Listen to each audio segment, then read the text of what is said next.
Kinuyog na pala yung top play namin dito. Tapos yung room namin gaotot mga doy. Tingnan yung maigi. Nagpo-push lang sa mid. Grabing mindset yan. Kahit hindi pa yung taon ako level 4 mga doy. Nag-respawn na talaga agad ako dito. Kasi ayaw kong makikita yung kakampi kong nahihirapan. Tapos yung dinalawan kong derot, hindi man lang tumulong. Oh shit, what happening? Madaldal ka eh. Nakakahiya kasi. Kaya rin meron bakit ko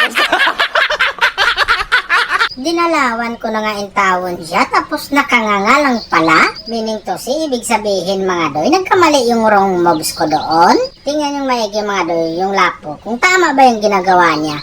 Pumasok siya sa akin, sabay, mag-flicker lang din pala. Sus Mariusip, kawawang flicker, nadamay pa sa pinagagawa niya. Pakiramdam ko dito sa puntong to mga doy, parang binabakura na talaga ako eh. Kita niyo naman yung sitwasyon ko dito oh. Isang tama lang nilubarid, impas talaga ako. At dahil hindi ako na-impas mga doy, isa lang ang ibig sabihin yan. Siya ang dapat ma-impas. Yan ang napala mo. Ang kulit mo kasi. Anong nangyari kay Gaotot tsaka kay Derot? Bakit yung taon sila ganyan? Nagkagulo na? Nagpo-post pa rin sila? Ano yun? Wala silang mga pakiramdam? Tsaka pa yung taon sila nag-respo kung wala na? Aba, masamang pangitain tumunto na. Ang galing din talaga mag-predict ng Atlas dito mga doy. Kita nyo yan, di ba? Yung numbarya doon, kung tutuusin, pitas ko na talaga yon mga doy. Naramdaman lang talaga ni Atlas na mapipitas ko yung numbarya. Kaya nag-flicker, sabay ultimate talaga siya. Ang tawag doon, great save. Naku po.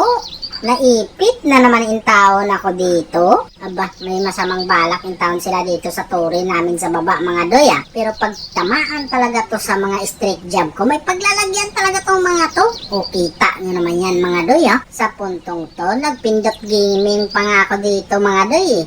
Kasi biglang nakapunta sa boss yung Atlas, kaya yung minions yung tinamaan, pero yung pagkakamali ko, tinama ko pa rin sa kanya mga doy. Ganun kasi ako, pag nagkamali, ang galing talaga ng mindset ng Atlas dito mga doy. Yan ang tunay na room. Hinaharangan talaga niya ako para hindi talaga ako makapagpuntis dyan sa turtle na yan.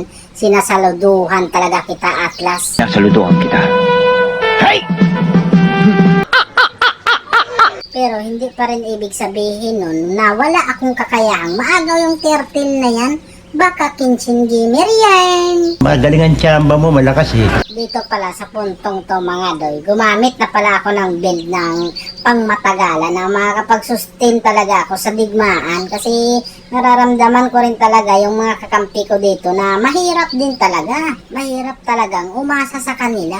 Masakit mang sabihin, pero nasabi ko na, mababawi ko pa ba yun? Diba hindi na? Buti na lang talaga sa puntong to, hindi ko alam kung nag-error yung Atlas dito mga door. Wala pa talaga siyang ultimate doon sa pagkakataon na yun. Yung nag-ultimate yung egg siya nila. Kasi kung nagkataon, iwan ko na lang sa mga kakampi ko mga doy. Kasi ako, sa tingin ko, kaya ko pa namang mag-sustain talaga. Basta wag lang biglaan, magpaalam lang sila. Naku po, Iksya, ikaw na lang pala yung taong mag-isa?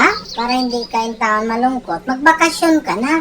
Para happy ending, magkasama na yung taon kayong 5. Uy hala, dumating na pala yung taon yung isang bakasyonista mga doy. Kaya tamang gawin natin dito. Pabakasyonin natin ulit yan. Kaya dito, narinig ko na naman yung victory.